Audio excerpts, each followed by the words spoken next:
Hanoi, Vietnam, July 19, 2025. On the afternoon of July 19th, intense thunderstorms swept across Hanoi, Quang Ninh, Lao Cai, and Tai Nguyen, bringing torrential rain, strong winds, and lightning. The powerful storm knocked over trees, toppled power poles, and caused localized blackouts. In Quang Ninh province, a tourist boat capsized in Ha Long Bay amid the chaos. These violent weather conditions occurred as Typhoon Wipha entered the East Sea, becoming the third named storm of the season. While many believed the storm's effects were already reaching Vietnam, experts later attributed the damage to a low-pressure trough over the northern region. In the old Ha Long city area, wards such as Ha Long, Ha Tu, Ha Lam, Bach Dang, Khao San, and Bai Che experienced heavy rain, hail, and strong gusts around 2 p.m. The hail shattered windows, dented vehicles, and forced motorbikes to halt as they attempted to cross Bai Che Bridge. Residents in areas like Bai Che and Ha Can reported severe damage.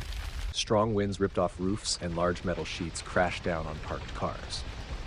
Continuous rainfall and gusts also damaged stage equipment and collapsed part of the setup for the bright summer concert scheduled that evening at Sun Carnival Square. In Khao Thang Ward, hail pounded the area for approximately 10 to 12 minutes.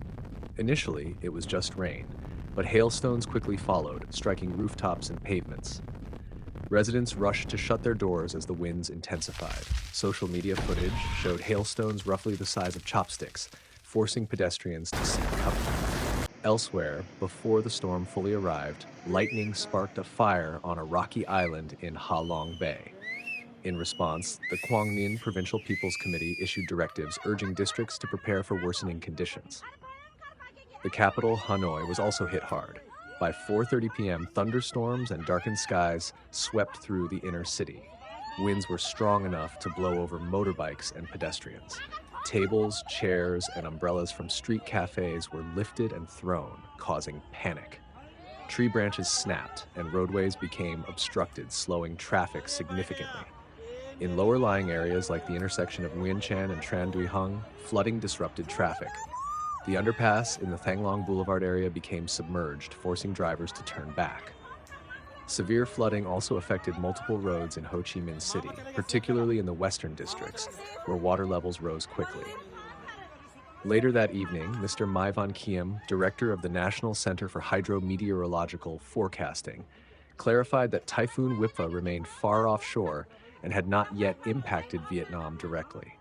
He explained that the storms and damage in northern provinces were instead caused by a low-pressure trough, still in preparation for future risks. The Quang Ninh Provincial People's Committee reaffirmed its earlier instructions. The local natural disaster prevention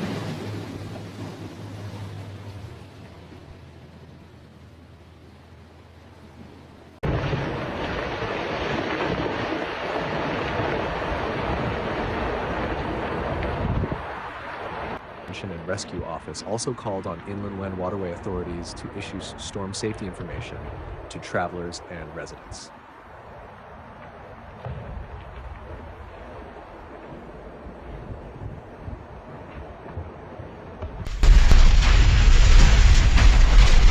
Open doors, vehicles skidded or came to a halt, awnings collapsed under the sheer weight of ice. The city center looked like a frozen landscape, not from snow, but from ice chunks raining from the sky. Locals shared videos showing rivers of melting hail racing through the streets. Rain and ice surged together, clogging drains and flooding low-lying areas. It was a wintry scene, right in the heart of summer. In neighboring rural towns, floodwaters swallowed streets. Brown, debris-filled torrents carried off parked vehicles and surged into homes.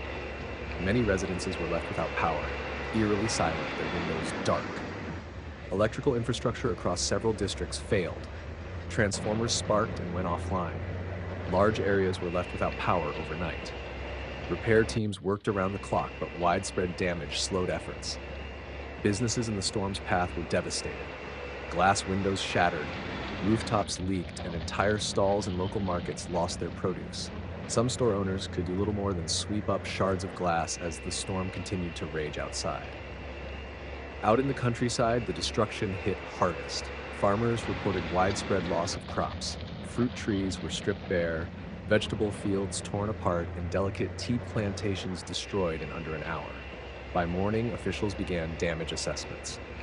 Some farms may recover within weeks, others are likely lost until next season. While final reports are still coming in, initial estimates suggest major financial loss across the province. This storm brought back memories of similar disasters. Residents recalled the 2022 event in Jiang, which knocked out power to nearly 500,000 homes and caused extensive flooding. Like today, that storm arrived without warning. Sichuan is no stranger to such chaos. In 2012, Huanyuan City was hit by egg-sized hailstones that damaged over 12,000 homes. Still, each new storm seems to catch the region off guard.